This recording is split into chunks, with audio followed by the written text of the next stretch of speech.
Imagine for a moment that I were to ask you a very specific question. What day of the week was April 23, 1985? In all likelihood, your brain probably freezes a bit as you try to process that. You might feel a sense of confusion or perhaps a slight mental fog as you reach for your phone to check a digital calendar or turn to a search engine for help. This is the normal human experience where dates and numbers are abstract concepts that require external tools to navigate. But what if I told you there are people who do not need a phone or a computer to answer that question? What if I told you there are individuals who can give you the correct answer in less than a second? For these people, it is not just a matter of calculation. They actually see the answer. For them, numbers are not just abstract symbols or cold figures on a page. Numbers are shapes. They are colors. They are textures. Some numbers even have personalities. It is as if the calendar and the most complex arithmetic in existence unfold before their eyes like a detailed and incredibly vibrant map. Let me introduce you to people like Daniel Tammet. Scientists call Daniel a savant. This term refers to a person with an extraordinary mental ability in a specific area, which often stands in stark contrast to other cognitive limitations they may have. For Daniel, the world of mathematics is a sensory experience. Numbers up to 10,000 have unique shapes and textures that he can perceive with his mind's eye. He describes the number 1 as a white flash. The number 4 is a noise. The number 5 is a brick. And perhaps most interestingly, the number 37 is porridge. When Daniel thinks of a mathematical calculation, he is not performing arithmetic in the way you and I were taught in school. He is not carrying numbers or following a set of logical steps. Instead, he sees the numbers interact. The shapes and colors of these numbers begin to merge, collide, and blend in a visual space until the final answer emerges. It appears already formed, like a landscape that has always been there, waiting to be viewed. There was a famous occasion when Daniel was asked to recite the number pi to as many decimal places as he possibly could. This is a task that would overwhelm almost anyone, yet Daniel began to recite the digits without any apparent effort. He did not stop for minutes or even an hour. For 5 hours and 9 minutes, he uttered digit after digit without a single error. By the time he was finished, he had recited 22,514 digits of pi. He was not memorizing strings of numbers the way a student might memorize a poem. He was seeing the visual landscape of pi as he spoke. For him, it was a journey through a numerical world that remains completely invisible to the rest of us. Daniel is not the only person who possesses these kinds of abilities. There are savants who can draw entire cities with photographic precision after a single helicopter flyover. There are others who can compose complex symphonies without ever having formally studied music. But the mathematical savants are especially astonishing to witness. How is it possible that these brains, which are made of the same matter as our own, can perform numerical feats that would make the most modern supercomputers look slow? Even more confusing is the fact that they do so by sensing numbers as if they were a taste or a color. We find ourselves asking if this is magic or perhaps some kind of divine gift. Science, however, tells us it is not magic. It is a fascinating and rare manifestation of how the human brain can be wired in very diverse ways. The phenomenon that Daniel Tammet and other savants experience is known as synesthesia. While Daniel has an exceptional numerical version of this condition, the concept of synesthesia helps us understand exactly what is happening inside these extraordinary minds. Imagine that every time you hear a musical note, you automatically see a specific color. Or perhaps every time you read a word, you feel a particular taste in your mouth. This is the essence of synesthesia. It is a neurological condition where the stimulation of one sensory or cognitive pathway leads to an automatic, involuntary, and consistent experience in a second sensory or cognitive pathway. For synesthetes like Daniel, numbers are not only perceived visually but can also have associated emotions, personalities, or even smells.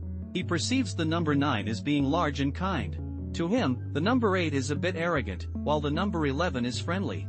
This is not a disease or a hallucination. It is simply a different way of perceiving the world. Scientists believe that synesthesia occurs due to what they call cross-wiring in the brain. You can think of your brain as a huge network of highways.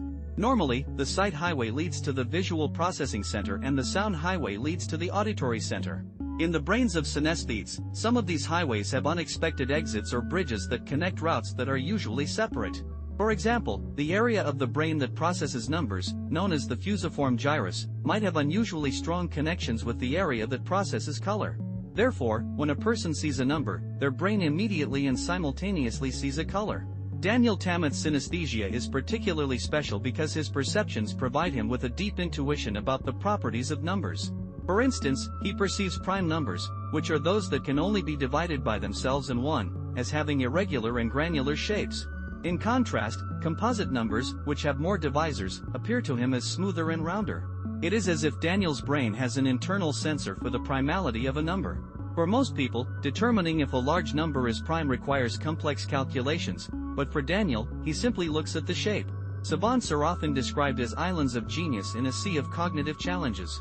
They exhibit exceptional abilities in one or more areas, such as mathematics, music, art, or memory, even though they may also live with conditions like autism or have suffered brain injuries. There are several notable examples of this phenomenon beyond Daniel Tammet. Consider Stephen Wiltshire, who is known as the human camera. After a brief helicopter ride over a major city, Stephen can draw every building, every window, and every street with millimeter precision. Then there is Kim Peek, who served as the inspiration for the movie Rain Man. While he was not a pure mathematical savant, he possessed an astonishing encyclopedic memory and was capable of recalling almost everything he had ever read or experienced.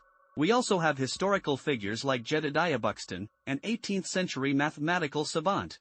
Jedediah could calculate the number of hairs on a piece of cloth or the number of seconds in an extremely long period of time, all within his head. What differentiates mathematical savants like Daniel is that their calculations do not follow the logical steps we would use. They do not consciously add 2 and 2 to get 4. For them, the answer simply appears. It is as if their brain has a shortcut or an unconscious algorithm working at a dizzying speed. Several theories have been proposed to explain how these hidden codes work. One theory is the exaggerated neural connections hypothesis. Scientists like Dr. V.E.S. Ramachandran suggest that synesthesia and savant abilities result from brain wiring that is slightly different from the norm. This theory posits that there are more connections between cortical areas that would normally be more segregated. In mathematical savants, the connections between numerical processing areas and sensory areas might be unusually strong or abundant, which creates that unique sensory experience of numbers.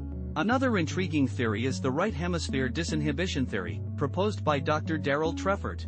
This theory suggests that savant abilities arise when certain parts of the brain, usually the left hemisphere associated with language and logical thinking, are damaged or less active. This could unlock or disinhibit the latent potential of the right hemisphere, which is more visual, spatial, and holistic. It is like turning off one light in a room, which allows other areas to illuminate more brightly. This idea is supported by the fact that some people develop savant abilities after a brain injury or a stroke. A third possibility is that savants have superior low-level information processing. This means their brains are incredibly good at tasks that happen before we even become conscious of them. This includes a prodigious memory where information is organized and retrieved at lightning speed.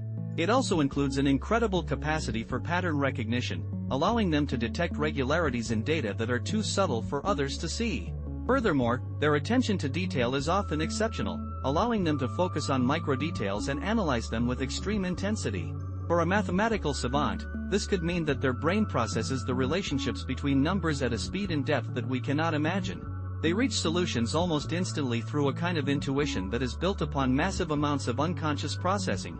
The study of savants and synesthesia is much more than a scientific curiosity. It gives us valuable clues about the plasticity and the seemingly limitless capacity of our own brains. It shows us that intelligence is not a single, fixed concept but a spectrum of abilities that can manifest in truly amazing ways.